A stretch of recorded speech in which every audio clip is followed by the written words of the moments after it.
À mi-chemin du voyage qu'est notre vie, je me suis retrouvé dans une forêt sombre, car on avait perdu le droit chemin.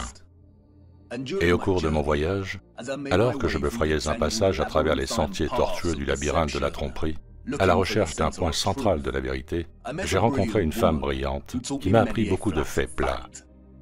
Mais parmi tous ces faits plats, il y en a un qui a touché une corde sensible. Elle m'a montré les anciennes cartes et m'a demandé de trouver l'anomalie centrale, l'erreur que toutes les cartes contenaient.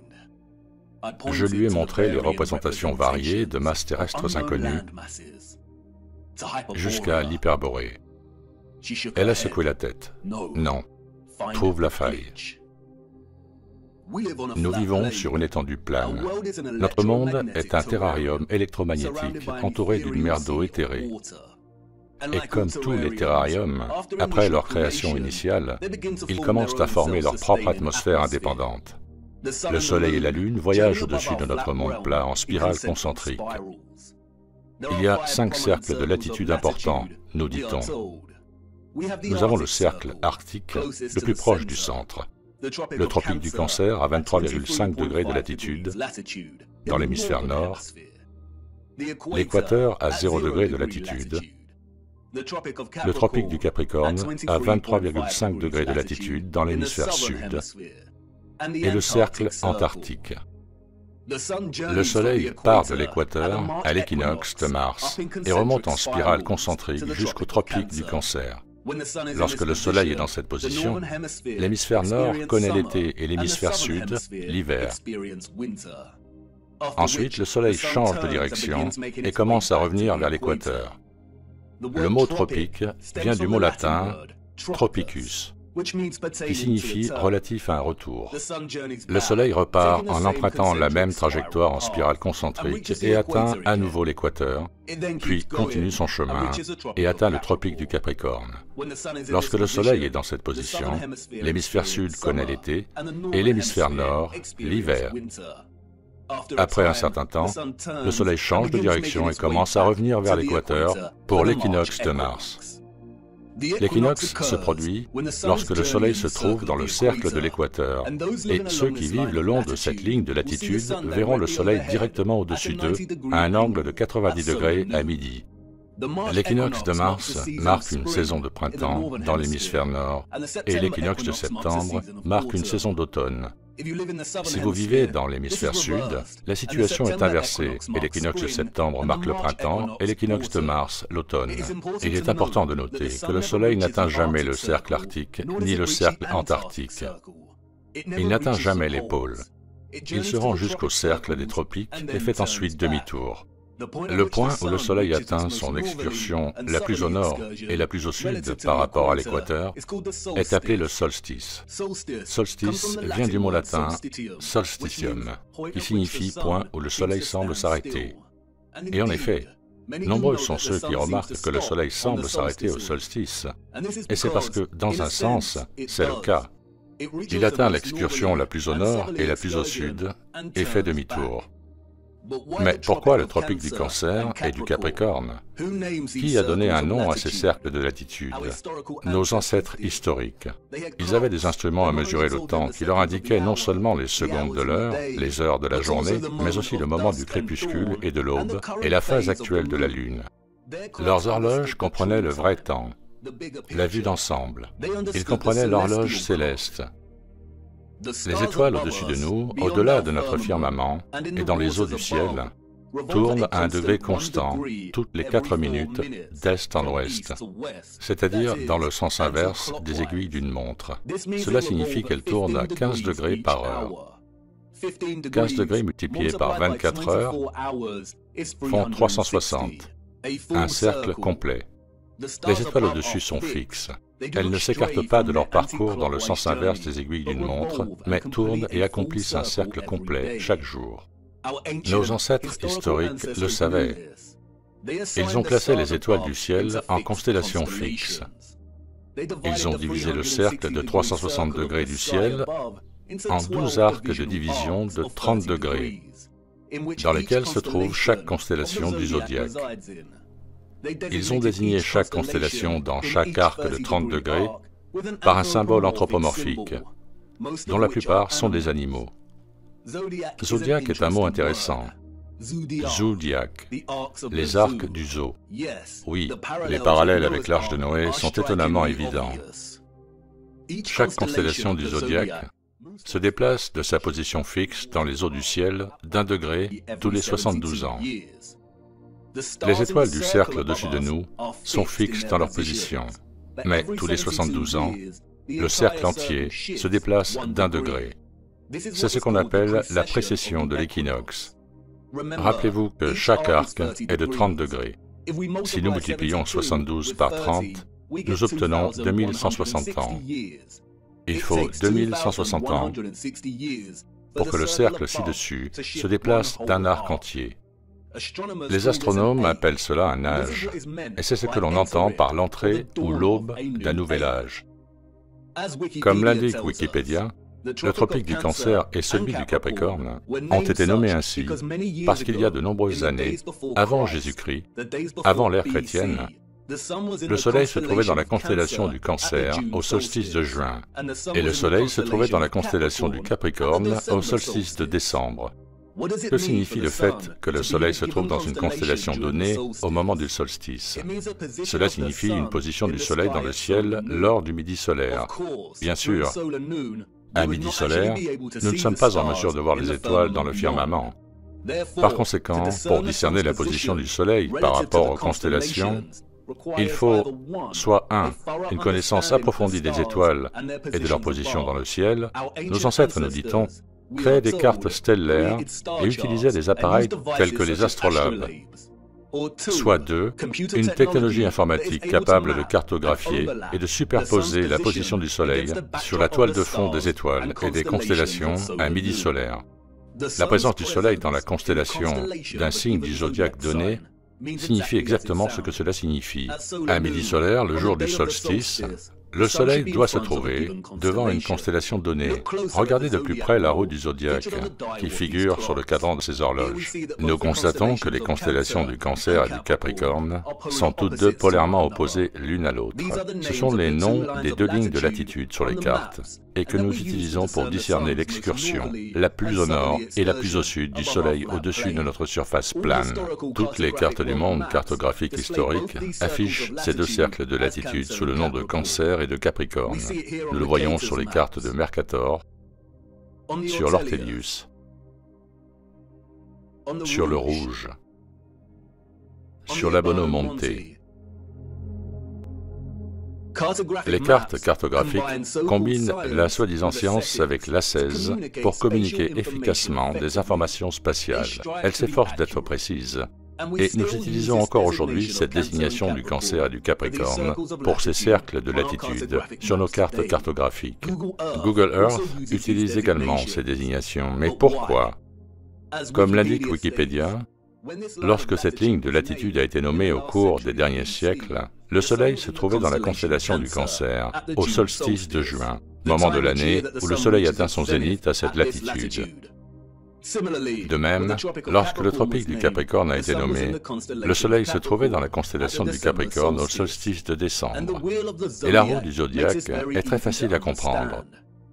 Par exemple, si le Soleil se trouve dans une constellation donnée à midi solaire au solstice de juin, son pendant au solstice de décembre sera toujours dans la constellation opposée au signe de juin. Et ceci est représenté par une ligne droite verticale. Si par exemple, le Soleil était dans la constellation du Bélier au solstice de juin, il apparaîtra dans la constellation de la Balance au solstice de décembre. Si le Soleil était dans la constellation des Poissons au solstice de juin, il sera dans la constellation de la Vierge au solstice de décembre. Ces signes sont en quelque sorte liés dans leur opposition l'un à l'autre. Et c'est là que cela devient intéressant. La ligne verticale représente ici les cercles tropicaux et leurs constellations respectives lors des solstices. Mais ils sont régis par un autre cercle de latitude, l'équateur. Sur la roue, celui-ci est représenté par la ligne horizontale. Et vous voyez que les lignes forment une croix. L'équateur et les cercles tropicaux sont liés à l'unisson par cette croix. Souvenez-vous que le zodiaque est le cadran d'horloge du cercle d'étoiles au-dessus de nous. Quand l'une d'elles tourne dans le sens inverse des aiguilles d'une montre, les autres suivent. Et tout comme les signes des solstices, la partie gauche de la ligne horizontale représente une constellation dans laquelle le Soleil se trouve pendant l'équinoxe de Mars, et la partie droite représente le signe pendant l'équinoxe de septembre. C'est la partie gauche de la croix, l'équinoxe de Mars, ou ce que l'on appelle l'équinoxe vernal, et son signe zodiacal, qui sert de point de référence pour l'ensemble du système de coordonnées célestes. On l'appelle le premier point du Bélier. Et le fait de nommer ce point de référence d'après le signe du Bélier est arbitraire, du moins c'est ce qu'on dit. Nous l'utilisons également comme point de référence pour nommer l'âge auquel nous nous trouvons. Si nous commençons à l'âge du Bélier, nous pouvons illustrer très clairement la précession de l'équinoxe et la désignation des constellations à leur cercle de latitude correspondant. Par exemple, si le Soleil est dans la constellation du Bélier lors de l'équinoxe de Mars, nous avons alors le tropique du Cancer et du Capricorne. Nous voyons également que le Soleil sera dans la constellation de la Balance à l'équinoxe de septembre. Les étoiles au-dessus de nous tournent dans le sens inverse des aiguilles d'une montre à partir de leur position fixe habituelle, à raison d'1 degré tous les 72 ans, et d'un arc zodiacal complet tous les 2160 ans. Alors, sautons 2160 ans à l'âge des Poissons. Le Soleil est, bien sûr, en Poissons pendant l'équinoxe de Mars. Nous avons le tropique des Gémeaux et du Sagittaire, et le Soleil en Vierge pendant l'équinoxe de septembre. Vous aurez sans doute remarqué que la roue représentée ici tourne dans le sens des aiguilles d'une montre, car il s'agit d'une représentation des constellations comme si vous étiez à l'extérieur du firmament et que vous regardiez les étoiles. Si vous vous trouviez sous cette roue et que vous regardiez vers le haut, elle tournerait dans le sens inverse des aiguilles d'une montre. J'utilise la représentation dans le sens des aiguilles d'une montre, car c'est le meilleur moyen d'illustrer la précession de l'équinoxe. Cette rotation continue à se déplacer d'un arc tous les 2160 ans, jusqu'à ce que la roue fasse un cercle complet de ce que l'on appelle une grande année. Pourquoi est-ce important? Ce que nous voyons ici, et ce que le récit dominant confirme, c'est que les tropiques du Cancer et du Capricorne se sont produits pendant l'âge du Bélier. Depuis environ 2000 ans, nous sommes dans l'ère des Poissons. Souvenez-vous qu'une ère dure environ 2160 ans. Et nous sommes maintenant sur le point d'entrer dans l'ère du Verseau. En juin 2020, lors du solstice, le Soleil est entré dans la ceinture du Taureau. La transition a donc déjà commencé. Et Google vous le dira lui-même si vous faites une recherche. Un nouvel âge ou une procession de 30 degrés dans une nouvelle constellation à l'équinoxe de Mars n'est pas une fantaisie pseudo-spirituelle New Age des astrologues et des yogis. C'est une loi astronomique des étoiles au-dessus du firmament. Et vous pouvez la suivre vous-même à chaque équinoxe et solstice. C'est un composant critique et intégral dans le fonctionnement de notre monde. Si nous entrons dans l'ère du Verseau, cela signifie que le Soleil ne s'est pas trouvé dans la constellation du Cancer ou du Capricorne pendant le solstice depuis plus de 2000 ans, alors que notre monde est à l'ère du Bélier. Toutes les cartes cartographiques anciennes et actuelles, et même Google Earth, représentent ces cercles de latitude comme un tropique du Cancer et du Capricorne. Il n'y a pas de carte qui présente correctement les lignes tropicales comme elles devraient l'être dans l'âge du Poisson, notre âge actuel. Wikipédia et d'autres récits de tromperie du courant dominant nous disent que nos ancêtres historiques, de l'ère du cheval et de la charrette, et des ciseaux de cuivre, ont nommé ces cercles de latitude avant l'ère chrétienne, et que personne au cours de l'histoire qui a suivi n'a pris la peine de changer les noms des tropiques pour leur désignation exacte. Nous sommes dans l'ère des Poissons, et cela depuis plus de 2000 ans. Les cercles de latitude devraient s'appeler le tropique des Gémeaux et le tropique du Sagittaire. Et alors, ce n'est qu'un nom. Mais cette brillante dame qui m'a appris ce fait plat était patiente. Quelle importance ce nom? Tout. Et jusqu'à ce qu'elle le dise, je n'avais pas réalisé à quel point j'avais été stupide de ne pas en tenir compte. Les cartes ne sont pas seulement de jolies projections de la masse terrestre, elles sont des instruments pratiques de navigation. Nos ancêtres historiques, nous dit-on, dépendaient de la navigation céleste, de la position des étoiles dans le firmament pour se guider en mer. Et ils devaient suivre l'étoile du Nord, et en cas de panne de leur boussole, il leur fallait connaître la carte des étoiles. Il est absurde de croire que nos ancêtres ont simplement continué à utiliser les désignations du Cancer et du Capricorne pour les tropiques, désignations établies par leurs propres ancêtres historiques, qui appartiennent à une époque totalement différente. La navigation céleste aurait été une compétence essentielle pour quiconque se frayait un chemin à travers les océans. Et s'ils disposaient d'une technologie avancée, comme celle de nos ordinateurs et de nos systèmes GPS, auraient-ils été vraiment si paresseux et négligents et n'auraient-ils pas pris la peine de désigner les cercles tropicaux par leur appellation correcte de constellation? Ont-ils vraiment investi tant de temps à construire les horloges astronomiques les plus avancées pour ensuite négliger leurs cartes? Non, bien sûr que non. Toutes ces cartes historiques présentent des désignations pour les cercles de latitude des tropiques qui ont bien plus de 2000 ans.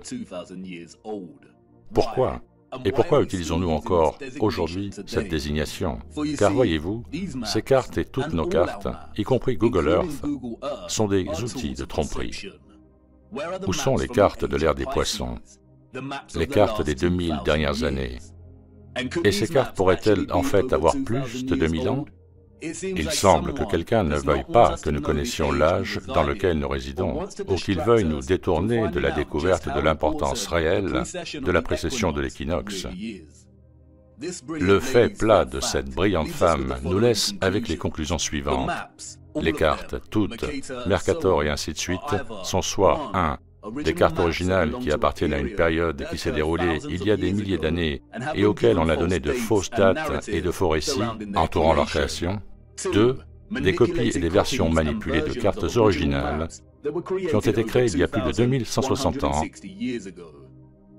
Ou 3. Elles sont toutes fausses et créées pendant la grande remise à zéro des dernières centaines d'années pour générer une fausse histoire et une fausse chronologie, et solidifier le faux récit historique de la montée de l'héliocentrisme galiléen. Parmi toutes ces options, la deuxième et la troisième sont les plus probables. Les cartes du monde cartographique ne sont pas des documents faciles à créer et à établir. Elles nécessitent une solide compréhension de la taille et de la forme de notre Terre. Elles nécessitent une compréhension approfondie des cercles de latitude qui font partie intégrante du fonctionnement de notre monde. Elles exigent une compréhension complexe des continents et des masses terrestres. Ces cartes sont probablement des duplications manipulées de cartes vieilles de plusieurs milliers d'années ou des cartes complètement fausses. Et nous voyons des signes de manipulation, notamment en ce qui concerne la masse terrestre, connue sous le nom d'Hyperborée. Nous voyons Hyperborée sur plusieurs cartes de styles différents. Et on nous dit qu'elle date du XVIe siècle. Mais vers le XVIIe siècle, nous voyons Hyperborée commencer à être effacée des cartes. Nous voyons des masses terrestres inconnues, présentes sur certaines de ces vieilles cartes, disparaître complètement. Et c'est alors que j'ai compris le message de ce fait plat. Nous n'avons pas de carte digne de confiance, pas une seule. Nous n'avons pas de source fiable pour nous montrer l'image globale du monde dans lequel nous vivons. J'ai continué mon voyage, et alors que je m'aventurais plus profondément dans la forêt, le chemin vers le centre qui m'avait mené jusqu'ici avait disparu et je ne pouvais plus faire demi-tour, et il n'y avait plus de chemin devant moi. Je me suis vraiment perdu. Comment savoir où vous allez si vous ne savez pas où vous êtes en premier lieu, si vous n'avez pas de carte? Tous les repères historiques dans lesquels j'avais investi un certain degré de confiance auparavant étaient devenus moins fiables et douteux. Combien de choses ont été éditées par les contrôleurs? Quelle part de vérité restait-il? Et si toutes les cartes étaient fausses, pourquoi cachent-ils les cartes des 2000 dernières années? Nous n'avons pas une seule carte honnête du monde. Et comme dans tous les moments où l'on est perdu, juste avant que le désespoir ne s'installe, une circonstance imprévue est survenue qui m'a remis sur la bonne voie. J'ai trébuché à travers une épaisse broussaille et je suis sorti dans une clairière éclairée par la lune avec un petit lac. Dans cette clairière, j'ai rencontré un personnage mystérieux nommé Sturgios. Je lui ai dit que j'étais perdu et il m'a dit de venir et de regarder dans le lac. Il m'a dit de regarder l'eau. « Que vois-tu » m'a-t-il demandé. « Moi-même » ai-je répondu, mon reflet ondulant et scintillant dans le clair de lune.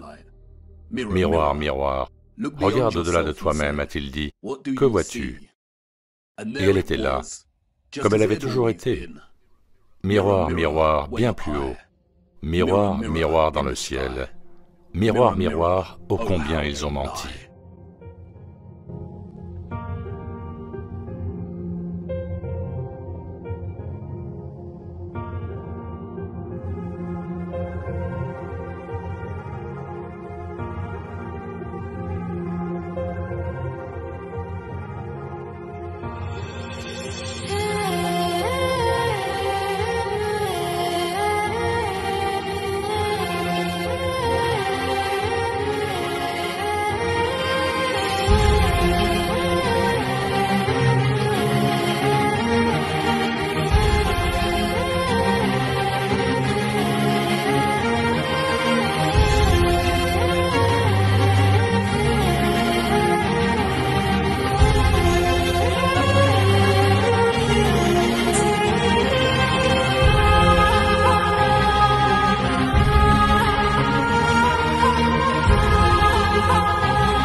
C'est impossible.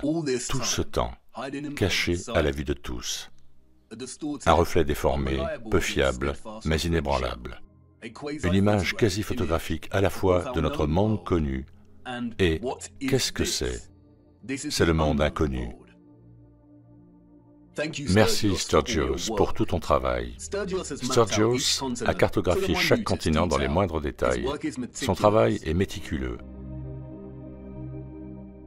Il a cartographié les fuseaux horaires, les saisons, les trajectoires de vol et les distances.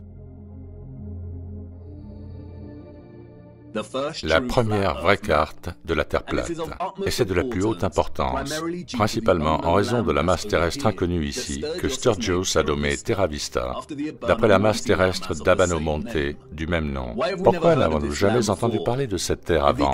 Si la zone ici est notre monde connu, alors le monde est vraiment énorme. Mais attendez une minute, la présentation de Sturgios de notre monde connu, ici, cartographie les 5 principaux cercles de latitude. Nous voyons le cercle arctique, les tropiques, l'équateur et le cercle antarctique.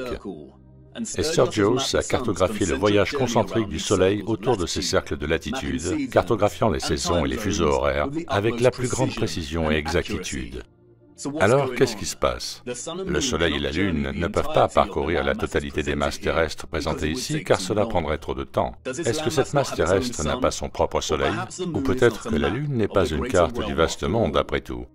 Mais pas si vite. Nous devons passer un peu de temps à décomposer la découverte de Sturgios ici. Comment l'image de la face de la Lune a été et est formée? Quand a-t-elle été formée et pourquoi? Autant de questions auxquelles personne ne peut répondre. Personne ne le sait, à part les trompeurs des hautes sphères. Mais il y a beaucoup de choses cachées à la vue de tous, qui nous rapprochent un peu plus d'une meilleure compréhension de ce phénomène mystérieux. Tout d'abord, c'est la nature de cette image. C'est une image composite. Vous êtes témoin de plusieurs images simultanées lorsque vous regardez la face de la Lune. Et ces images s'apparentent à un type de photographie au rayon X. Et il est évident qu'il y a aussi beaucoup de distorsions et d'illusions optiques dans ces images. Personne ne peut expliquer comment cette image composite s'est formée. Et personne n'a jamais donné de réponse satisfaisante à la question de savoir ce qu'est exactement la Lune, et ce à juste titre, car si c'était le cas, nous ne serions pas dans cette situation. Alors que la plupart des vues alternatives de la véritable nature de la Lune sont enracinées dans des théories absurdes, telles que celles imaginées par de nombreux trompeurs et garçons qui n'ont pas grandi et qui émettent l'idée que ce sont des extraterrestres qui ont créé la Lune et qu'il existe des bases souterraines au fond de ces cratères. Il y a cependant un homme qui a parlé de la Lune dans les années qui ont précédé la course à l'espace des années 60 et qui a offert une vision très sensée. En 1965, le professeur Foster a défié un complexe scientifique corrompu en déclarant que l'atterrissage sur la Lune était une impossibilité. Une impossibilité, selon lui, parce que la Lune est constituée de plasma et non de matière solide. Voilà ce qu'il a déclaré lors d'une interview. Quelle est votre théorie? Eh bien, c'est bien plus qu'une théorie. Il y a 10 ou 11 ans, j'ai déclaré à divers scientifiques que la Lune n'était pas un morceau de roche, mais du plasma. Un phénomène de plasma, un plasma cosmique, et que ce fait sera finalement confirmé. J'ai fait certaines prédictions qui ont déjà été confirmées en 1958, et la situation actuelle est proche d'une confirmation complète. Des règles scientifiques sont exprimées dans le monde entier maintenant que la Lune semble être d'une nature tout à fait différente de ce que l'on supposait. Les Américains et les Russes envisagent d'y faire atterrir des hommes. Oh bien, ça n'arrivera jamais, pas sur la Lune. Sur Mars, Vénus et d'autres planètes, oui, mais la Lune est définitivement, comme je l'affirme, un plasma. Comme la plupart de ceux qui s'expriment, Foster faisait très probablement partie de l'opposition contrôlée. Remarquez qu'il affirme qu'il est possible d'atterrir sur d'autres planètes, mais pas sur la Lune. Probablement que sa tâche consistait à introduire une demi-vérité selon laquelle la Lune est un phénomène de plasma, pour que ces affirmations soient, je cite, démystifiées et prouvées fausses, quelques années plus tard, après la mise en scène des alunissages. Toutefois, depuis l'affirmation de Foster, notre propre accès à la technologie au cours des dernières années nous a permis d'étudier la Lune de manière plus détaillée, et grâce à cela, nous voyons encore et encore des exemples variés de la Lune se comporter d'une manière qui démontre le mensonge selon lequel il s'agit d'une boule de roche. Nous voyons de nos propres yeux une Lune semi-transparente, soit la nuit, soit lorsqu'il fait encore jour. Nous voyons le ciel à travers la Lune. Il est même parfois possible de voir les étoiles directement à travers la Lune. De nombreuses personnes ont démontré à plusieurs reprises que la lumière de la Lune est plus froide que l'ombre la nuit et qu'il ne peut donc pas s'agir d'une lumière solaire réfléchie car elle ne possède aucune chaleur résiduelle. Nous savons également que les objets sphériques ne reflètent pas la lumière. Selon les lois de la réflexion, la lumière se concentre en un point culminant et ne se reflète pas. On peut également observer de fréquents croissants de lune lorsque la Lune et le Soleil sont à proximité l'un de l'autre, ce qui signifie qu'il est impossible que le Soleil projette l'ombre de la Terre sur la Lune. Donc, si la Lune est un phénomène de plasma, comment a-t-elle pu se former en premier lieu? C'est dans l'appropriation et la diabolisation du symbole du svastika que nous trouvons des informations très intéressantes. L'existence d'une grande quantité de littérature historique et de symbolisme, suggérant l'ouverture d'un vortex au centre de notre monde, est trop répandue pour être une coïncidence. Nous avons déjà examiné une grande partie de ces éléments, mais étrangement, dans les années qui ont précédé et suivi la diabolisation et l'éradication complète de l'association du svastika avec le vortex, nous avons trouvé des informations supplémentaires concernant le vortex central qui sont étonnantes. Outre l'appropriation du svastika comme emblème, les nationaux-socialistes étaient également obsédés par un symbole très similaire, celui du soleil noir. Avant la montée du régime national-socialiste, il existait en Allemagne une société secrète occulte appelée la Société de Tulle, parfois prononcée alternativement Thulé, composée de sous-factions en son sein. L'une de ces sous-sociétés, nous dit-on, était la Société du Soleil Noir. Influencée par les Rosicruciens et d'autres groupes hermétiques, la Société de Thulé mettait l'accent sur la supériorité d'une prétendue race aryenne dotée de pouvoirs mystiques innés. La Société Thulé tirait son nom d'un pays mythique du Nord dans la légende grecque. Thulé était censé être un pays situé plus au nord. D'autres l'ont appelé Hyperborée. La Société de Thulé croyait, nous dit-on, qu'une race ancienne, les Aryens, avait colonisé notre Terre et qu'elle se trouvait au centre de notre Terre creuse. L'amiral Byrd, l'explorateur militaire de l'Antarctique, a également fait référence à une Terre creuse avec une entrée au pôle Nord. La Société de Thulé croyait également que le Soleil noir était une grosse boule de matière primaire qui existait au centre de la Terre et qui émanait des radiations sous forme d'énergie virile. Cette énergie porte de nombreux noms. Certains l'ont appelée Chi, lumière astrale, force sodique ou orgone. En 1933, le principal architecte de l'événement connu sous le nom d'Holocauste, Heinrich Himmler, acquit le château de Wewelsburg, un merveilleux morceau d'infrastructure et de technologie de l'Ancien Monde. Il a soi-disant remodelé le château, et ce faisant, a fait reproduire le symbole du soleil noir sur le sol en marbre, de ce qui est devenu la salle du général. Une grande partie de ce qui a fait surface concernant les sociétés secrètes allemandes avant et pendant le régime national-socialiste est une désinformation délibérée, soigneusement contrôlée dans le seul but de faire diversion et de diaboliser. La désinformation concernant ces sociétés a servi à alimenter le programme des ovnis et des extraterrestres que de nombreuses personnes, telles que Jordan Seifer, David Wilcock et Corey Goode, ont depuis lors adopté et promu. Ils font partie d'un programme d'opposition contrôlée. Ce sont des menteurs.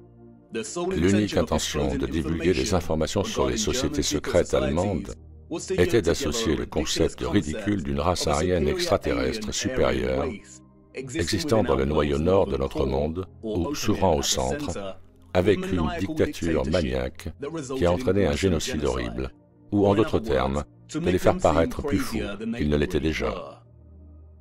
Les contrôleurs de notre monde ont dû s'approprier le svastika et éradiquer son association symbolique avec le vortex central électromagnétique et physique de la Terre. Et bien que je ne pense pas qu'il existe un soleil noir sous nos pieds, si cette notion semble absurde et farfelue, rappelez-vous simplement que la majorité de la population mondiale a déjà accepté l'idée qu'il y ait une sorte de sphère sombre sous leurs pieds, agissant comme une source d'énergie électromagnétique de notre monde. Le phénomène de l'héliocentrisme a convaincu tant de gens qu'à l'intérieur de leur petite boule bleue, il existe un noyau sphérique de fer solide à une température de plus de 5000 degrés, leur propre soleil noir. Il est intéressant de noter qu'ils ne représentent jamais ce noyau de fer avec les associations habituelles de couleur noire ou gris foncé des métaux dans leurs illustrations, bien qu'ils nous disent qu'il s'agit d'une sphère cristalline de fer solide.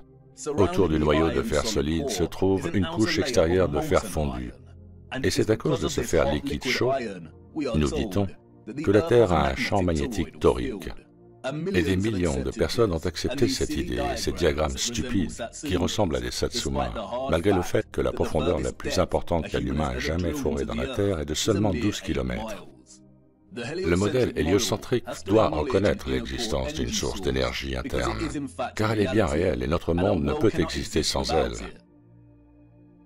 Il est probable que la notion d'un soleil noir sous nos pieds soit une distraction supplémentaire, bien qu'elle ne soit pas aussi absurde que le modèle héliocentrique Satsuma. Nous y reviendrons plus tard. Ce qui est important maintenant, c'est que non seulement nous avons un autre exemple du concept d'un noyau noir au centre de notre royaume, et une autre référence à un vortex central et à une ouverture, mais nous avons aussi une référence à l'énergie, ou à ce que la société de Thulé appelait le vril, qui rayonne à partir de cette ouverture. Et si c'est vraiment le cas, alors nous avons un modèle théorique dans lequel la formation du Soleil et de la Lune est complètement logique. Ce que je vais essayer de transmettre maintenant est complexe et je ferai de mon mieux.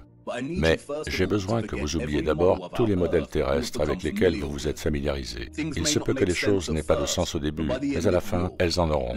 Commençons par le monde et le firmament, puis par une ouverture centrale. Et maintenant, incorporons notre monde connu tel qu'il est décrit sur la Lune par Sturgios. Et enfin, ajoutons la source ou la bobine électromagnétique en dessous. Qu'il s'agisse d'une roche magnétique ou d'une bobine électromagnétique, la source du champ magnétique de notre monde est située au centre et sous nos pieds. Et toute source d'électromagnétisme intense produirait un fort rayonnement. Personne ne peut l'affirmer avec certitude, mais il est fort probable que le plasma concentré que nous appelons la Lune soit le résultat d'une forme unique de rayonnement, similaire aux rayons X, qui émanent de cette source via une ouverture ou un vortex. Des rayons X ou des faisceaux de radiation très puissants émaneraient, selon les lois de la physique, de ce vortex central en ligne droite divergente. Comme les rayons X, ils seraient également invisibles. Les faisceaux divergents continueraient jusqu'à entrer en contact avec le firmament lui-même. Les faisceaux de rayons X diffèrent des faisceaux lumineux et n'ont pas tendance à se réfléchir. Les rayons X sont comme une forme superpuissante de lumière, et comme leurs longueurs d'onde sont plus courtes que celles de la lumière ordinaire, cela signifie que leur fréquence est beaucoup plus élevée. Pour cette raison, les rayons X peuvent traverser des objets que la lumière ordinaire ne peut pas traverser, ce qui signifie que les rayons X ne sont pas facilement réfléchis. Il n'existe pas beaucoup de matériaux qui reflètent, diffusent, réfractent ou redirigent les rayons X. Et si je ne dis pas à proprement parler que les rayons X en sont la cause, toute forme de rayonnement puissant se comporterait de la même manière. Il existe des matériaux qui peuvent réfléchir les rayons à haute énergie, et c'est un homme nommé Lawrence Bragg qui, en 1913, a découvert que les structures cristallines reflètent les rayons X. C'est exact, des structures cristallines, un firmament cristallin. La réflexion de Bragg est utilisée par exemple pour focaliser la lumière monochromatique et il existe un dispositif appelé monochromateur qui utilise des miroirs cristallins incurvés pour réfléchir les rayons X afin de focaliser la lumière monochromatique. Les monochromateurs standards utilisent un prisme pour décomposer la lumière. Cette image est très familière et Wikipédia l'affiche pour que tout le monde puisse la voir. Elle est maintenant associée à un album de musique tristement célèbre. Quel est le titre de cet album ? Ils nous le disent. Cela signifie que nous sommes sur la bonne voie. Les faisceaux de radiation réfléchis par le firmament de cristal seraient probablement redirigés vers le bas, décentrés et dans l'ionosphère au-dessus de nos têtes. La même ionosphère dans laquelle l'énergie électromagnétique éthérée a été récoltée. C'est ici que les rayons convergeront et se concentreront pour générer le phénomène de plasma que nous appelons la Lune.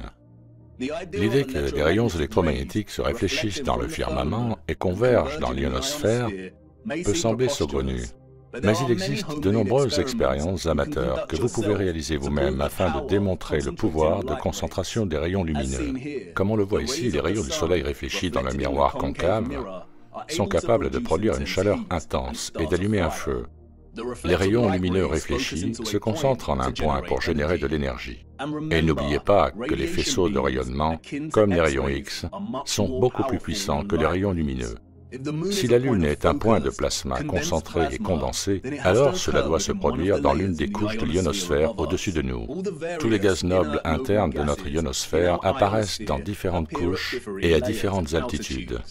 Nous avons vu comment ils sont chargés par l'électromagnétisme du Soleil pour former le ciel de plasma.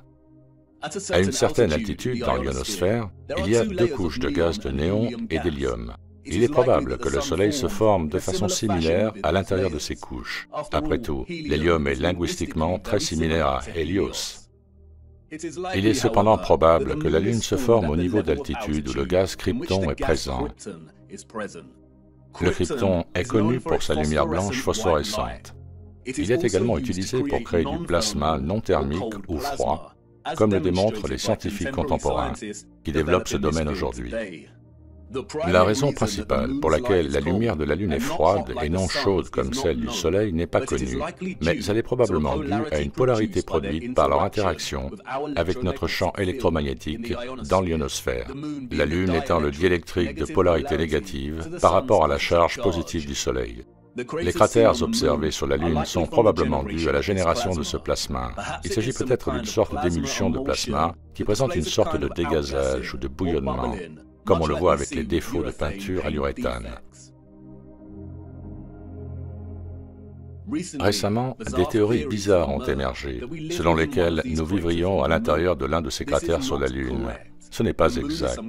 La Lune est une sorte de plasma phosphorescent et concentré, et non un objet solide. Vous pouvez voir la formation de ce plasma et de ces cratères ici même.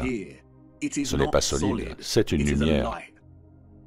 Et c'est génial, car nous avons un modèle très réaliste et fonctionnel de la formation de la Lune. Ce que nous n'avons pas, en revanche, c'est une explication de la formation de l'image composite de sa surface. Comme je l'ai déjà dit, l'image que nous voyons sur la Lune ressemble à une photographie composite au rayon X de notre vaste monde. Il ne s'agit pas d'un reflet actif, mais plutôt d'un moment historique capturé dans le temps. Et bien sûr, personne ne sait comment il se forme, à l'exception de ceux qui se trouvent dans les hautes sphères. La Lune est un phénomène paradoxal, à la fois un luminaire volatile de plasma, dont la luminosité s'affaiblit, et une image immuable capturée à un moment donné, qui ne semble pas changer. Nous ne voyons jamais que cette image de la Lune, et elle ne change jamais. Cette image étrange et mystérieuse, qui a intrigué et inspiré des millions de personnes, pourrait être le résultat d'un phénomène organique naturel, ou peut-être même artificiel. Là encore, seuls les contrôleurs le savent. Le mot « photo » vient du grec « photos », qui signifie lumière, d'où des mots tels que photosynthèse, qui signifie la synthèse de la lumière dans laquelle les plantes récoltent l'énergie lumineuse et la convertissent en énergie chimique.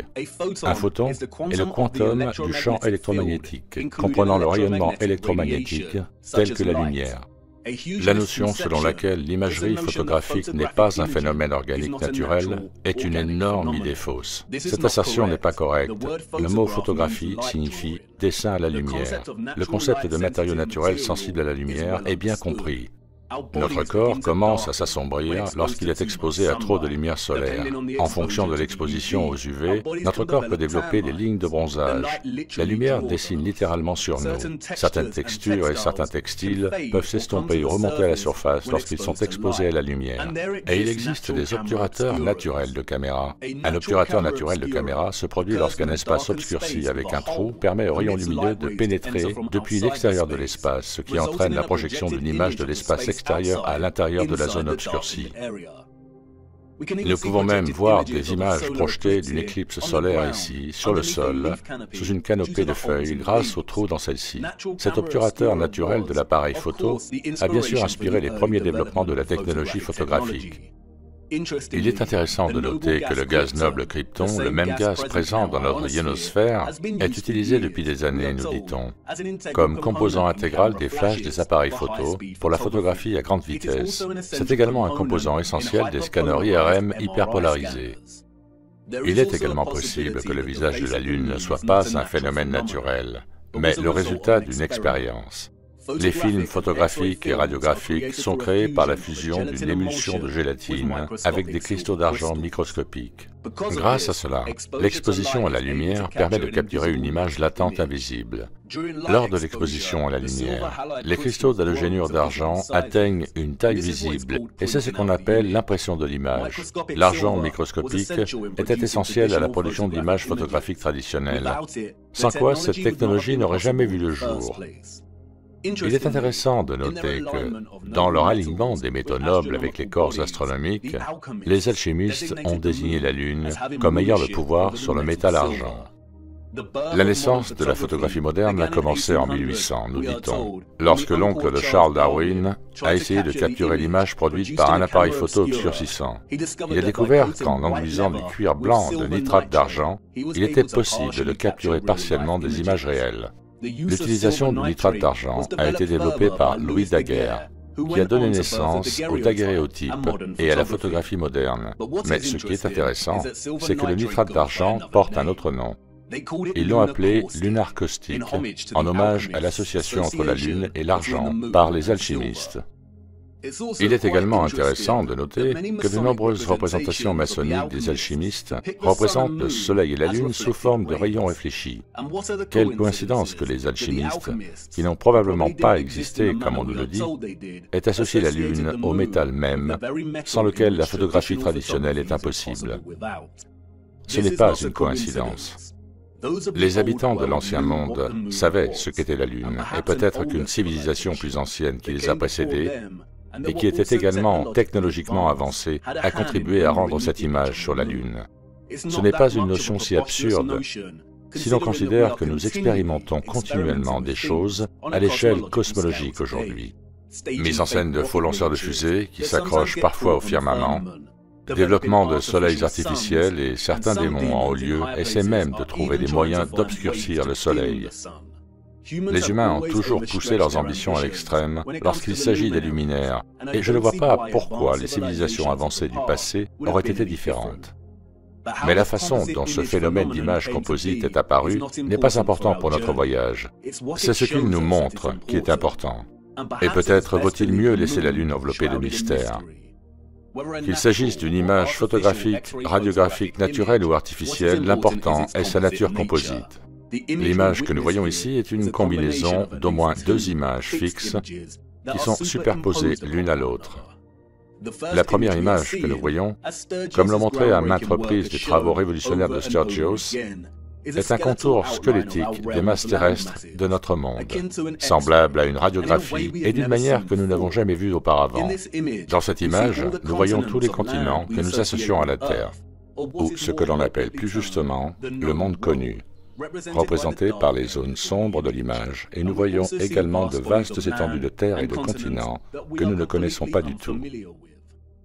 Sturgios a révélé que si vous traitez la Lune comme l'image miroir qu'elle est, et que vous retournez son image comme vous le feriez avec n'importe quel reflet, alors vous pouvez commencer à cartographier les masses terrestres connues avec une extrême précision. Et c'est exactement ce que Sturgios a fait, cartographier le monde connu capturé dans la Lune jusqu'à ses grands lacs et déserts. Les similitudes frappantes entre la masse continentale de notre monde connu et celle capturée sur la Lune sont bien trop exactes pour être une quelconque coïncidence. Nous l'avons sous les yeux tous les jours, littéralement. Il est probable que personne n'ait jamais fait le lien entre ces deux éléments avant, à cause de cette masse terrestre inconnue que Sturgios a nommée Lémurie. Et cette masse terrestre est très importante, car nous savons qu'elle n'existe plus. Les théories sur l'existence de la Lémurie en tant que continent perdu existent depuis le XIXe siècle, la plupart d'entre elles plaidant pour sa localisation quelque part autour de l'océan Indien. Ceux du XIXe siècle ont également parlé d'un autre continent perdu appelé Mu.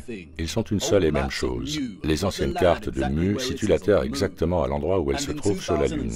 Et en 2007, Masaaki Kimura a découvert d'énormes structures, dont des pyramides, des châteaux et des routes, au fond de l'océan, quelque part au Japon, un endroit très similaire à celui où la Lémurie se trouve ici sur la Lune. Le continent a sombré il y a des années et des années, et cela est très utile, car cela signifie que cette image n'est pas une réflexion active, mais un moment capturé dans le temps avant que le continent ne sombre. La deuxième image, dont nous sommes simultanément témoins dans notre Lune, est celle du firmament lui-même. Oui, vous avez bien entendu, la Lune est la seule image officielle connue de notre firmament. La face de la Lune est une image composite, et nous devons séparer les images pour bien comprendre ce que nous voyons.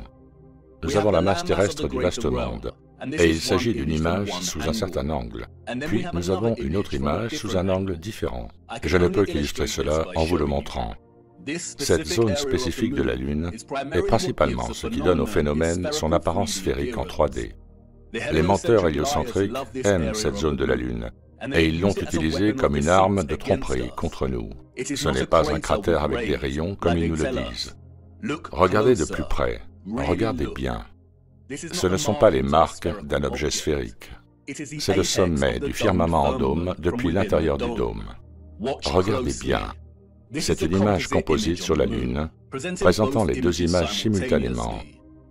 Et ceci est l'intérieur d'un dôme hémisphérique.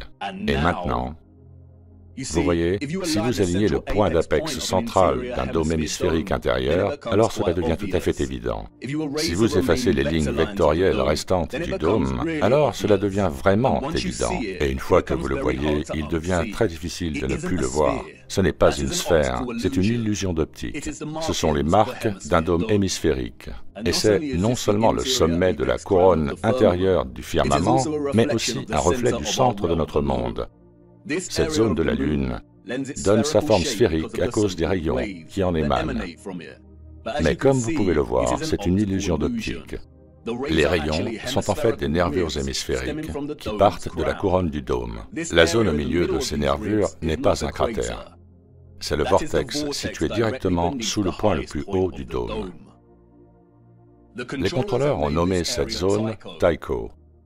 On nous dit que ce nom lui a été donné par l'astronome jésuite Giovanni Riccioli en 1651. Sans Tycho, les contrôleurs de notre monde auraient beaucoup de mal à convaincre des millions de personnes qu'elles vivent sur une boule tournante géante. Et comme pour tout le reste, ils ont utilisé Tycho pour cacher les choses à la vue de tous. Par exemple, un autre astronome maçonnique du XVIIe siècle, Pierre Gassendi, l'a appelé Umbilicus Lunaris, le nombril de la Lune. Ce qui est intéressant, car la mythologie nordique utilise le même simulacre du nombril pour décrire le Vegarmir, le tourbillon au centre de notre monde. L'Odyssée de l'espace d'Arthur C. Clarke, l'un des romans de science-fiction les plus célèbres de tous les temps, présente un cratère sur la Lune nommé Tycho.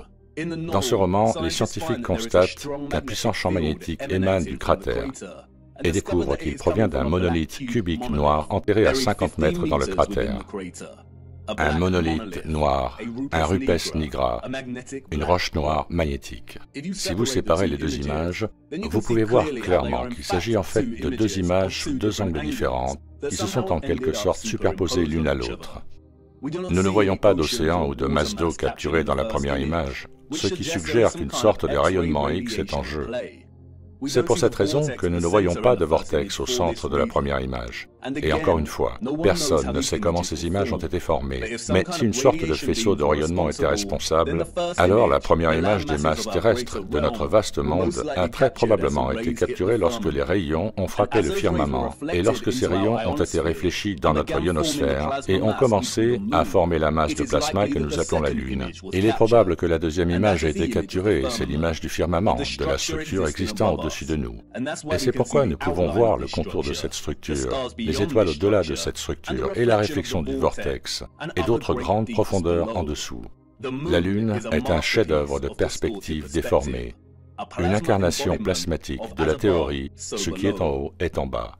Et il va falloir beaucoup de travail et d'attention pour lisser cette distorsion afin d'essayer d'obtenir une image suffisamment fidèle pour créer une carte correcte du monde dans lequel nous vivons.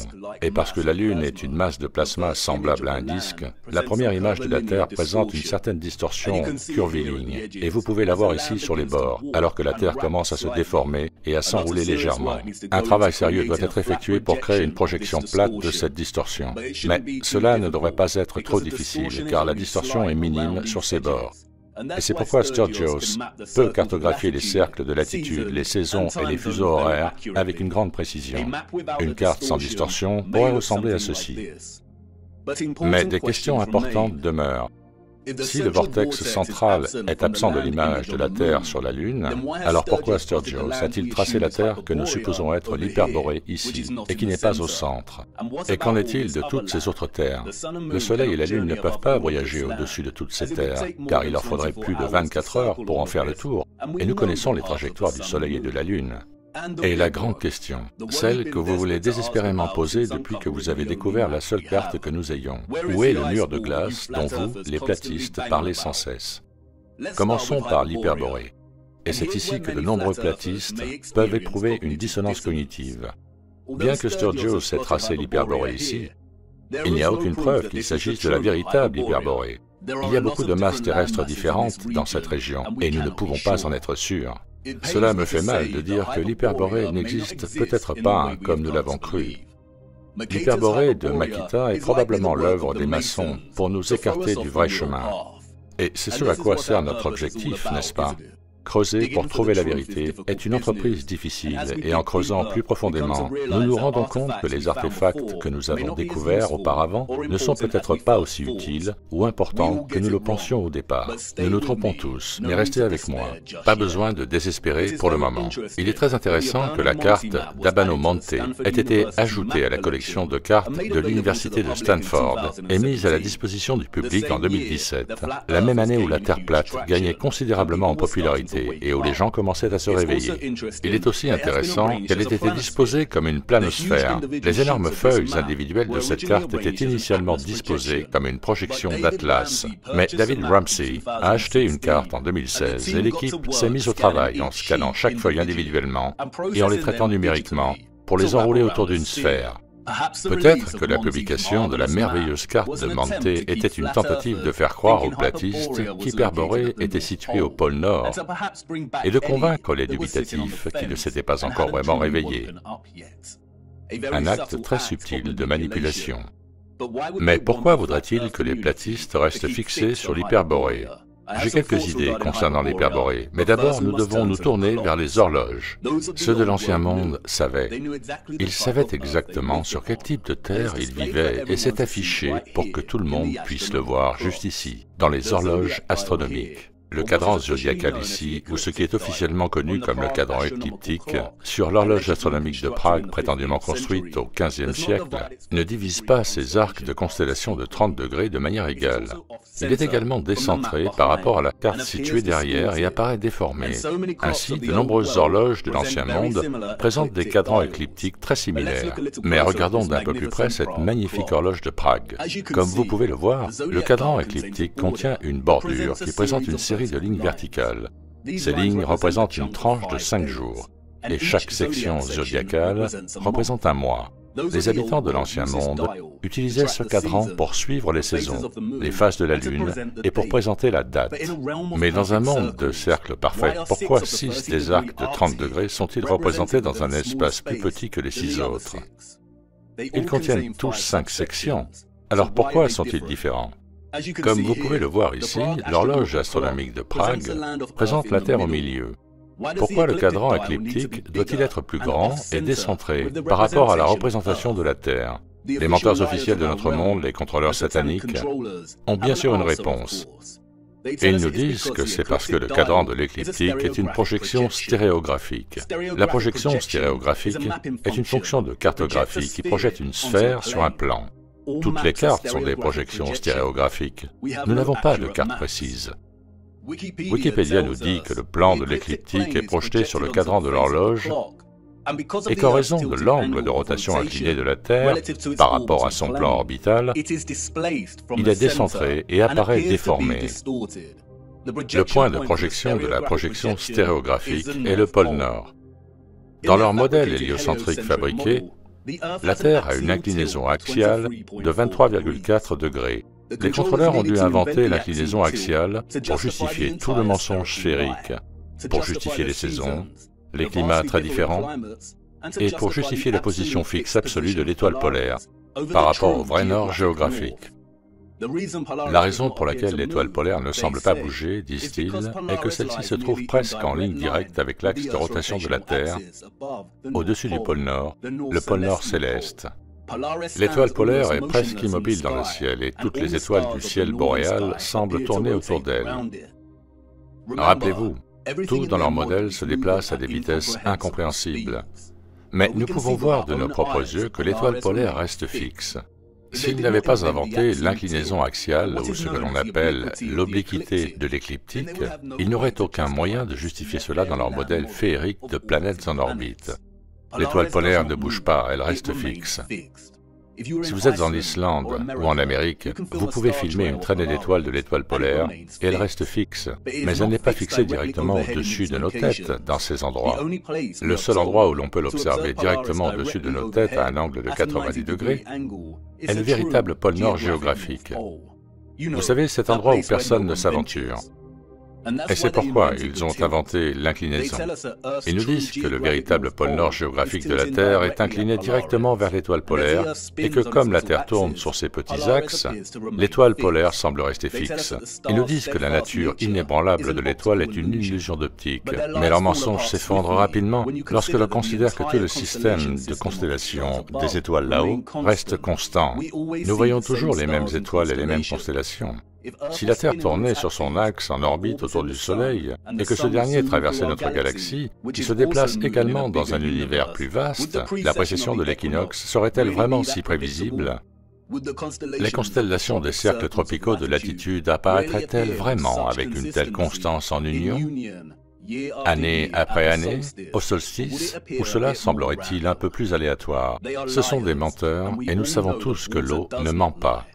L'eau au repos n'est pas courbe ou convexe. Car voyez-vous, les contrôleurs sataniques sont passés maîtres dans l'art de la rétro-ingénierie. Le cadran écliptique du zodiaque céleste n'est pas une projection stéréographique. L'ensemble du modèle héliocentrique relève de la science de la rétro-ingénierie, et ils ont dû commencer à partir de l'étoile polaire et remonter le temps, afin de justifier sa position fixe et inamovible, et s'assurer qu'elle était compatible avec leur globe. L'horloge astronomique de Prague a été considérablement modifiée au cours des 200 dernières années. Elle a subi des incendies, a été restaurée et modifiée. Et vous pouvez le voir ici, dans la façon dont la projection de la Terre derrière l'horloge a changé au fil du temps, passant d'une carte plate à une sphère bombée et disgracieuse. Mais regardez, quand vous alignez le cadran écliptique avec la carte de notre vaste monde, alors tout devient logique. Les constellations du zodiaque apparaissent déformées, bien qu'elles aient toutes 5 sous-sections égales, parce que notre emplacement est limité à une portion du vaste monde, et que cela régit notre perspective d'observation des étoiles. La forme de ce cadran n'a rien à voir avec une inclinaison axiale. Elle est conçue de cette façon pour refléter notre monde connu à l'intérieur de cette poche de champ magnétique. Le monde est beaucoup plus vaste, et par conséquent, le firmament et la circonférence des étoiles fixes dans l'eau au-delà sont beaucoup plus grands que la circonférence de notre propre champ magnétique. L'étoile polaire est ici, au-dessus du centre, et ceci est très important. Ils nous disent que notre pôle nord magnétique est séparé de ce qu'ils appellent le vrai nord géographique. Notre pôle nord magnétique se déplace. Comment est-ce possible? Est-ce un autre de leurs mensonges? Non, ce n'est pas le cas. C'est une demi-vérité, et ils nous disent que, sur une période d'un siècle, le pôle nord magnétique s'est déplacé de son emplacement, juste au-dessus du Canada, à celui du Groenland, et qu'il est maintenant en route pour la Sibérie. Il se déplace rapidement. Pourquoi? Le symbole du svastika et du soleil noir offre quelques indices à ce sujet. Depuis des années, les platistes considèrent que le pôle nord magnétique et le pôle nord géographique sont synonymes. Mais ils ne le sont pas. Comme vous le savez, le svastika symbolise le vortex, mais le soleil noir pousse son message symbolique plus loin. Le cercle central représente le noyau de fer, le soleil noir, ou ce que le fictif Mercator appelait le rupes nigra. Mais regardez de plus près, il y a un autre anneau à l'extérieur du noyau central. Rappelez-vous que le soleil noir est le noyau énergétique à l'intérieur du vortex. Et rappelez-vous aussi que dans le modèle héliocentrique, ils reconnaissent que le noyau de la Terre est une sphère de fer solide, mais qu'il existe aussi un noyau externe de fer liquide en fusion. Ils nous disent également que ce noyau externe liquide est responsable de la production de notre champ magnétique et de nos pôles en mouvement. C'est pourquoi le pôle se déplace, car le champ magnétique n'émane pas du noyau solide, mais d'un noyau externe volatile. C'est ce que représente le deuxième cercle ici. Et tout comme ce qui est lié à l'héliocentrisme, il suffit d'appliquer le bon sens et d'aplatir la courbe pour que les choses deviennent logiques. Il n'y a pas de noyau externe sphérique, mais une sorte de bobine électromagnétique, peut-être même faite de fer fondu, entourant le noyau central solide. Au niveau du noyau, nous avons un vortex qui s'ouvre, mais la véritable source d'énergie volatile se trouve en dessous. Le noyau central est semblable à un cadran d'horloge centrale. Il est solide et reste fixe, alors que tout le reste bouge autour de lui. Mais il est aussi la clé de voûte responsable de tout ce mouvement. Tout ce qui entoure notre monde bouge. Les étoiles au-dessus de nous, le Soleil, la Lune et le noyau électromagnétique extérieur sous nos pieds. Tandis que la Terre elle-même et le noyau central solide restent immobiles. Non seulement ce noyau extérieur se déplace et entraîne avec lui notre pôle nord magnétique, mais il est très probable qu'il se déplace en fonction de la précession de l'équinoxe, en même temps que les étoiles au-dessus de nous, qui quittent leur position fixe. Ce qui signifie qu'il se déplace probablement de 30 degrés de la circonférence du monde tous les 2160 ans. Le pôle nord magnétique se déplace lentement, et c'est aussi naturel que le voyage concentrique du Soleil et de la Lune au-dessus de nous. Et c'est pourquoi le symbole du Soleil noir est une roue à 12 rayons. Chaque rayon représente une constellation fixe du zodiaque. Chaque rayon représente un âge individuel. Et le résultat est une situation comme celle-ci. Tous les 2160 ans, notre pôle magnétique nord fait le tour du noyau solide interne et du vortex de 30 degrés. C'est pourquoi le pôle s'est déplacé du Canada et est en route vers la Sibérie. Il traverse le cercle central extérieur, ou ce que l'on appelle plus justement le cercle magnétique. Nous vivons à l'intérieur d'une horloge parfaite, à l'intérieur de l'horloge de Dieu. Le Soleil et la Lune tournent autour de notre pôle nord magnétique, qui est situé approximativement au centre de la masse terrestre de notre monde connu. Mais ce pôle nord magnétique tourne autour du vortex intérieur et accomplit une révolution complète tous les 25 920 ans, ou ce qu'on appelle une grande année. Chaque grande année est constituée de 12 âges précessionnels ou astronomiques, de 2160 ans chacun. Nous sommes sur le point d'entrer dans l'ère du Verseau, et c'est pourquoi notre pôle nord magnétique est en route pour la Sibérie. Lorsqu'un pôle nord magnétique contourne un cercle magnétique central, le champ magnétique torique se déplace avec lui. Le Soleil et la Lune sont liés dans leur révolution par notre pôle nord magnétique et, de ce fait, il se déplace uniquement dans notre champ magnétique torique. C'est pourquoi le pôle nord magnétique sera toujours le centre de notre monde connu. Comme je l'ai déjà dit, la première image de la masse terrestre présentée sur la face de la Lune s'apparente probablement à une image au rayon X et n'a pas capturé de masse d'eau. Pour cette raison, elle n'a enregistré que les zones de notre monde à haute densité, comme la Terre, de la même manière qu'une image au rayon X capturera les parties de notre corps à haute densité comme les os, mais pas le sang dans nos veines. Dans un sens, il est approprié de considérer la masse terrestre capturée ici comme un squelette, et pour cette raison, elle n'a pas capturé l'eau ou l'océan qui entoure notre Terre, et ne présente pas de différenciation entre la masse terrestre gelée et celle qui ne l'est pas. Si le voyage concentrique du Soleil au-dessus de nous est lié par le pôle magnétique nord ici et son champ magnétique torique, et que ce champ magnétique entier se déplace avec le pôle, alors il est probable que nous soyons dans une situation de changement de climat, alors que ce processus se déroule. Toutes les zones en dehors de notre champ magnétique seront inévitablement gelées et dans l'obscurité par manque de lumière solaire. Et ceci est cohérent avec ce que certaines écritures nous ont dit. Et je vis les grands fleuves, et je suis allé vers le grand fleuve, et j'atteignis une grande obscurité, et je parvins là où aucun autre être de chair ne marche. Je vis les montagnes des ténèbres de l'hiver. Le voilà, votre mur de glace, et ce n'est pas un mur fixe, constant. Il fond et regèle continuellement, avec la révolution du pôle, au cours d'une grande année, et de chaque âge astronomique. Comprenez-vous maintenant pourquoi ils sont terrifiés par la fonte des glaces de notre Terre, supposée se réchauffer, et la raison de cette blague démoniaque d'un homme qui veut obscurcir le Soleil? Ils utilisent le changement climatique naturel dû à la rotation du pôle magnétique pour justifier toute une série de mesures inutiles et de blanchiment d'argent. Ils sont terrifiés car ils sont sur le point de perdre tout contrôle de la narration. Nous devons sauver de la fonte le précieux Antarctique, le dernier endroit vierge de la planète. Mais comme vous pouvez le voir, il n'y a pas de masse continentale que nous pourrions appeler Antarctique. C'est un énorme mensonge. Quand ils font référence à l'Antarctique, il n'y a que le cercle antarctique. Et une grande partie des images de ce qu'on appelle l'Antarctique auraient pu être prises à n'importe quel endroit autour de ce cercle. Comme vous pouvez également le constater, les masses terrestres de l'Amérique du Sud, de la Nouvelle-Zélande et de l'Australie se trouvent toutes à proximité du bord extérieur de la grande carte du monde et seraient donc à proximité des fondations du firmament lui-même. C'est très probablement la raison pour laquelle il y a une forte présence militaire dans ces régions. Le changement de climat, la forme du cercle antarctique sont aussi naturels que le jour et la nuit. C'est un macro-processus de la grande horloge dans laquelle nous vivons. Nous avons déjà discuté de la manière dont les constellations dans lesquelles se trouve le Soleil pendant l'équinoxe et le solstice se croisent sur la route du zodiaque lorsqu'elles signalent l'âge et la désignation du tropique.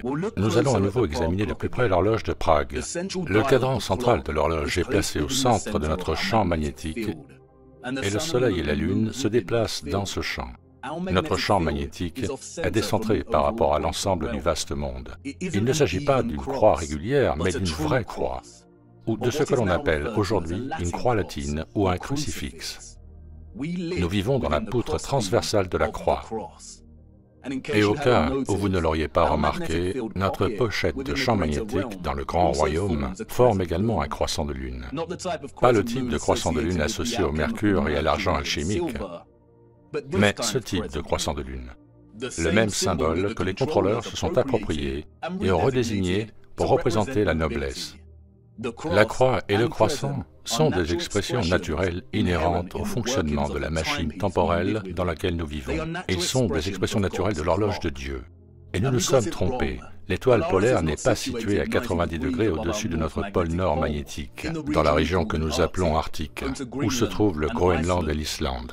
L'étoile polaire se trouve au-dessus du vortex au centre du vaste monde.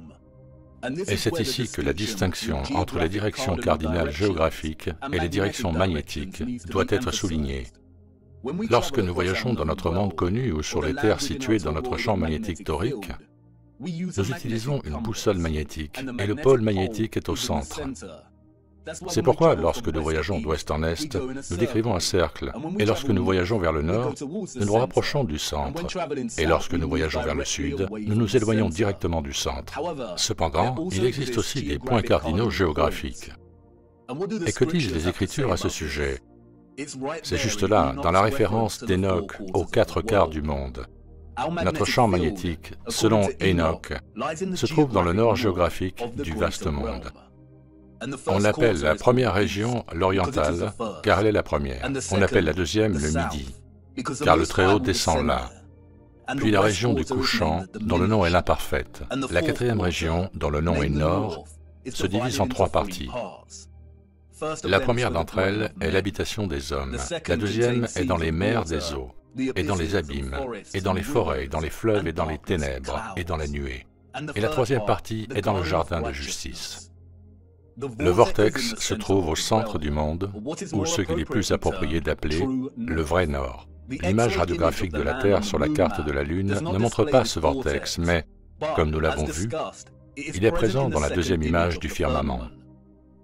Au sommet du firmament, nous le voyons refléter, le nombril du monde. Il se pourrait que le jardin de la justice, auquel Enoch fait référence, et qui est aussi connu sous le nom d'Hyperborée, soit situé à l'endroit même où Sturgios l'a tracé. Mais cette terre n'est pas le vrai nord ou le vortex central. Cela ne peut exister qu'au centre. Et comme indiqué précédemment, il y a une certaine distorsion curviligne présente dans l'image composite sur la face de la Lune. J'ai utilisé ma petite carte colorée à des fins strictement illustratives. Je ne suis pas un cartographe, mais j'ai essayé de lisser certaines de ces distorsions. Espérons que Sturgios s'attaque à celle-ci. Dans ma tentative rapide et dans la carte lunaire réelle, nous voyons une étendue de terre au centre, juste ici. Peut-être s'agit-il du jardin de justice qui entoure le vortex central. Et peut-être que Enoch a dit qu'il était situé dans notre quart nord, parce qu'on ne peut y accéder que depuis ce quart. Qui sait? Il est probable que les contrôleurs aient délibérément placé Hyperborée en Arctique dans les cartes frauduleuses afin de désorienter toute personne de nature curieuse et aventureuse. Si quelqu'un entreprenait de trouver le vrai nord en utilisant ces cartes, il échouerait. Et en raison de la distinction entre la direction magnétique et la direction géographique, trouver le vrai nord serait un exploit monumental, même sans leur tromperie. Si quelqu'un voulait vraiment voyager jusqu'au centre de notre grand royaume, il lui serait très difficile de le faire, et il faudrait qu'il abandonne complètement la boussole. Si le sud géographique de notre champ magnétique se trouve ici, avec les terres généralement associées au sud, alors le vortex central de notre vaste monde se trouve dans notre nord géographique, mais nous ne pourrons pas l'atteindre avec la boussole pointant vers le nord. Il n'est pas situé à notre pôle nord magnétique. Si vous utilisez une boussole pour voyager vers le nord, vous finirez par voyager ici. Si le pôle sud correspond à l'ensemble du cercle antarctique, alors pour voyager vers le vrai nord, il faudrait aller vers le sud. Mais même dans ce cas, cela échouerait très probablement. Si le centre est fait de fer, alors à un moment donné, il supplanterait le pôle magnétique sud de notre champ magnétique. Si par hasard vous aviez la chance de vous diriger vers le nord véritable, la boussole ne fonctionnerait probablement pas du tout à cause du noyau de fer. Selon ce texte mystérieux, l'invention Fortunata, ici la boussole du navire perd sa propriété et aucun navire ayant du fer à bord ne peut s'en sortir. Le seul moyen d'atteindre le vrai nord est la navigation céleste via l'étoile polaire, une compétence qui a été généralement éradiquée du savoir commun. Et je parie que ces océans sont très surveillés. Nous reviendrons sur les champs magnétiques plus tard dans notre voyage. Et nous devons vraiment nous réapproprier la définition du mot planète. Planète, une plus petite sous-section ou fraction d'un plan beaucoup plus grand. Le temps presse, chers auditeurs. Vous vous demandez pourquoi je vous ai amené dans cette sombre forêt. Pourquoi tout cela est important? Parce qu'il était une fois une réinitialisation. La ligne de temps établie est un mensonge. Nous ne pouvons pas commencer à tracer notre ligne de temps révisée, à moins que nous ne commencions à la tracer en accord avec le plus grand royaume que nous habitons. Nous devons appliquer l'horloge astronomique des âges pour nous rapprocher d'une certaine forme de clarté. Nous ne sommes pas encore sortis de la forêt. Et le sentez-vous déjà? La matrice entière commence à s'effriter. Tout ce que nous avons appris, tout ce sur quoi nous nous sommes appuyés pour façonner notre compréhension du monde dans lequel nous vivons temporairement n'est plus fiable. Et il ne nous reste que nos propres yeux. Et tout ce que nous voyons encore et encore, c'est de l'eau à la recherche de son niveau plat. Nous voyons des restes structurels que ceux des livres d'histoire n'auraient pas pu construire. Et nous voyons un grand mal se multiplier. Nous n'avons que nos yeux et de vieilles photographies. Des moments capturés dans le temps, le procédé de la photographie, l'art de la juxtaposition, de la comparaison et du contraste. Nous sommes si petits que notre monde est dans le miroir. Où sont les cartes de l'ère des poissons? Où est passée notre histoire? Et que sommes-nous devenus? Sommes-nous si différents de ceux que nous voyons au XIXe siècle? Regardons-nous. À la recherche désespérée du temps perdu. Nos bottes sont couvertes de boue. Nous avons passé des journées entières à creuser dans la déception, à creuser et à déplacer la boue. Nous creusons frénétiquement, fatigués et endoloris, mais nous n'abandonnons pas. Et que trouvons-nous? Les mêmes choses que nos ancêtres du XIXe siècle ont trouvées. Des lueurs de gloire et de beauté, des douleurs et d'émerveillement qui restent obstinément silencieuses, n'offrant aucune explication sur son existence ou sa genèse. De vieilles photographies et tant de gloire. Je ne vous ai pas encore montré à quel point ces structures sont impossibles. La seule chose que ces gens ont jamais construite est le mensonge, brique par brique. Et je dois vous montrer comment ils l'ont fait. Notre monde dans le miroir. Il était une fois une réinitialisation. Il y a eu beaucoup de grandes réinitialisations dans l'histoire de notre monde, toutes de nature très différente. Nous devons les examiner toutes. Comment réinitialiser le temps, remonter l'horloge. La mort est l'aube d'un nouvel âge. Ce n'était pas la première réinitialisation et ce n'est pas la dernière. Cela se produit à nouveau en ce moment. Des villes vides, une telle tranquillité. Il y a une guerre qui se déroule chez nous, chers auditeurs, et la plupart n'ont même pas réalisé qu'il s'agit d'un type de guerre particulier et irrégulier. Guerre silencieuse, guerre de l'information, guerre biologique. Une guerre aussi vieille que le temps lui-même, une guerre entre les forces de la lumière et celles des ténèbres. Et nous sommes pris au milieu, à l'aube d'un nouvel âge, une guerre pour le Verseau, le porteur d'eau. Regardez l'eau. Et pour nous qui sommes tombés amoureux de la vérité et qui avons résisté aux ténèbres, nous portons l'armure de Dieu depuis si longtemps. Combien de vos amis et de votre famille vous ont abandonné? Combien d'entre eux vous ont laissé dans la boue? Et vous êtes restés inébranlables. Mais il est temps de prendre position et de devenir plus bruyant. Il est temps de dégainer l'épée de la vérité. Les aveugles vont avoir besoin de nous, car rien ne pourra arrêter ce qui va arriver. La légende d'Ophérus, portant le Christ, portant la vérité, pour qu'elle atteigne les masses. Je vais faire de mon mieux pour continuer notre voyage. Mais comme les choses deviennent encore plus sombres, les lumières vont inévitablement s'éteindre et notre voyage pourrait se terminer ici. Mais vous en savez plus que vous ne le pensez, plus que vous n'en avez besoin. Vous avez vu assez de tromperies. Ne croyez pas une seule chose de ce qu'ils disent. Nous devons essayer et continuer à avancer. L'horloge fait tic-tac et nous n'avons pas beaucoup de temps. Nous devons aller en Sibérie. Il y a quelque chose de gelé dans la glace, il faut l'examiner. Allez. Il est temps d'aborder la grande question. Qui étaient les citoyens du futur? Et ce n'est pas ce que vous pensez. La chronologie est fausse et les cartes sont fausses. Ce n'est pas la réponse. Non, car voyez-vous, ils avaient un roi à leur tête, et pas n'importe quel roi.